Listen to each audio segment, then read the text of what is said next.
crack addict, hindi ko pinaniwalaan ko na yun. May mga intel na pumupunta sa amin. Dahil sa DIG, kumano ko yan. Kumandang ko mga papeles. Oh, i-disperse na tayo. Ready. I-disperse na nila tayo. Sige. Kung i-disperse tayo at aristuhin tayo, aristuhin nila. Pabalik-balik. Kanina pa kami nag-negotiate sa inyo eh. Hindi nyo nga kaya aristuhin ng adik na presidente. Kami hinaharas nyo. Aristuhin nyo ang adik na presidente, hindi kami. Tama? Mapayapa ka naman. Nag-aharang ba kami? Hindi naman kami nagpabarikada. Nandito na nga kami sa gilid. Pabalik-balik, may patawad kung ano-anong mga negosasyon. Hindi po kami nandito para manggulo. I-disperse nyo kami. Kung i-disperse nyo, di magulo na kami. Kailangan nyo kanunin.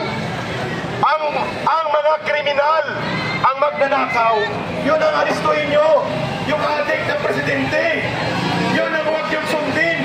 Kami ang mga mamamayan. Ang sahod nyo galing sa taong bayan. Hindi ko Marcos.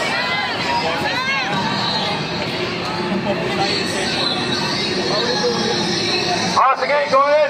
Kinataos, kung aristuhin kami, i-document ka, sabay-sabay tayo magpa-aristo. Okay, libre ang ating apunan, libre ang agahan, magkago pa tayo. Sige, ready? Aristuhin tayo kung aristuhin, go!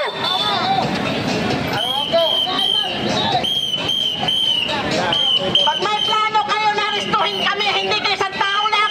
Lahat kami dalhin nyo sa kulungan. Isama nyo si BBM! Paulit-ulit na lang, pabalik-balik. Aristuhin nyo ang adik na presidente! Hindi kaming mamamayan!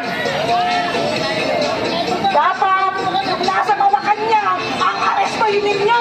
Ang pinaglalaban namin dito, kasama kayo. Kasama kayo dito dahil kayo sinisingalan ng mga buwis. Nasaan ang buwis ninyo? Kinukuha, pumapalit yung mga ganon. Hindi ko nga arestuhin nyo kami, lahat kami arestuhin nyo. Wala kami arestuhin. Kundi ilaban namin ang aming karapatan. Bilang nagkakayan ng tax. Huwag nyo kami tawanan. Huwag kang tumawa dyan. Dahil hindi kami nakikipagtawanan dito. Huwag totoo ang sinasabi namin dito. At ito pa ha, alam naman namin na pinipicturan nyo kami, kakasuhan nyo kami, hindi kasuhan nyo na. At bago mangyari ang pag-aresto, sasayawan muna natin Zumba Girls ng Crime Against Corruption sa Quezon City. Lumapit pa kayo dito. Move forward please. Isayaw. At ano ang panawagan ng taong bayan? Marcos resign! Marcos resign! Marcos resign! Magnanakaw! Pinunong ng sindikato dito sa bansang Pilipinas! Marcos resign! Aristuhin! Ayun mo! Bago magsalita ang iba pa, Zumba Girls, move forward ko na! Mag-resist. Dito ako sa lalaki. Aristuhin kami. Samahan nyo lang kami. Kababayan. Okay, klaro ha. Pag i-disperse nila tayo, badi-badi. Kabadi ko si kababayan. But we will stand around dito sa kalsada na to at kami ay magpaparesto at ipapakulong sapagkat ito ang gobyerno na hindi lamang kontento na pagnakawan ang kanyang mamamayan, kundi paabusuin at lapastanganin pa niya ang karapatan. Kawawang mga pulis. You should be protecting the people, not the corrupt and addict president. Tarantadong presidente yan. Nakakahiya na ang bansang ito. Ang mga pulis at sundalo doon nagpoprotekta sa gobyerno na pinag-arian ng sindikato.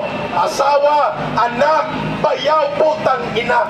Puro kriminal, puro kartel. Kulang na lang tamtax at bako ay sindikato ng pamilya ni Marcos. Ano pa ang hinahanap nyo? Hindi kami ang inyong kalaban. Hindi kami ang dapat ninyong binabantayan. Hindi kami ang dapat ulihin. Ang dapat ulihin dito, ang kriminal na mandarambong na ginagamit ang opisina ng pagka-presidente. At ang mga pulis, kayo po ay mga profesional. May mga utak kayo. Unlawful order shall not be part of any chain of command order. Mali po yun. Arestuhin nyo dahil nagtitipon ng mga tao dahil walang permit. Ano bang ibig sabihin yan? Ang pagpapahayag at pagtitipon ng mapayapa ay isang constitutional right. Ang permit ay kinukuha para sa kalsada, hindi para sa karapatan.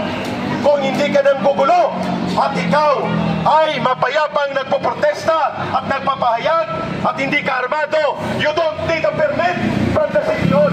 Ang permit ay kinukuha upang i-areglo ang traffic, hindi para i-exercise ang karapatan. Tama. Mga kapulisan, mga militar, huwag niyo samahan ng magnanakaw. Dito kayo sa mga tao maawa, sumama kayo. Huwag kayong mag-follow ng unlawful order. Wala naman kaming ginagawa dito. Nagsasalita lang. Hindi kami nagugulo. Pasalamat na kami sa inyo. Binabantayan nyo kami. Sinasabihan pa ninyo kami. Kung may mga suspect kayo dyan na magugulo, i-report ninyo sa amin. Yun, di ba? Yun ang maganda. Bayaan mo lang kami na makapagsalita ng malaya. Hindi kami nagugulo, hindi kami komunista, hindi kami akbayan, hindi kami yung mga NPA. Tama! Diba, hindi kami mga NPA, hindi kami mga komunista. Sila ang dapat yung dakpin. Saka yung mandurugas at adik na presidente, sila sana ang dakpin. Hindi kami. Tama! Maawa kayo. Doon ka mo sa amin magkampi. Magmayapa naman kami. Ha? So, please lang, ibigay ninyo sa amin ang inyong kumpiyansa. Walang manggugulo dito. Okay. At ay magsalita mo ng isang political lang. Brother, teka. Lagi. Po ay tumayo, lumabas, magsalita at ihayag ang mga dismaya at anomalya sa ating gobyerno. Nakakalungkot ng tingnan, karamihan po sa naghahangad na maging maayos ang bayan na to, kami po mga senior citizen. Kaming mga senior citizen ang tumatayo para sa susunod na henerasyon. Saksi po ko sa lahat ng people's power. Pero sa lahat ng nasaksihan ko, ito yung pinakabalasubas. Ito yung malawakang sabuatan ng mga taong gobyerno. Ako ho ay nananawagan sa lahat ng mga nanonood ngayon. Alam ko po, hirap na rin kayo.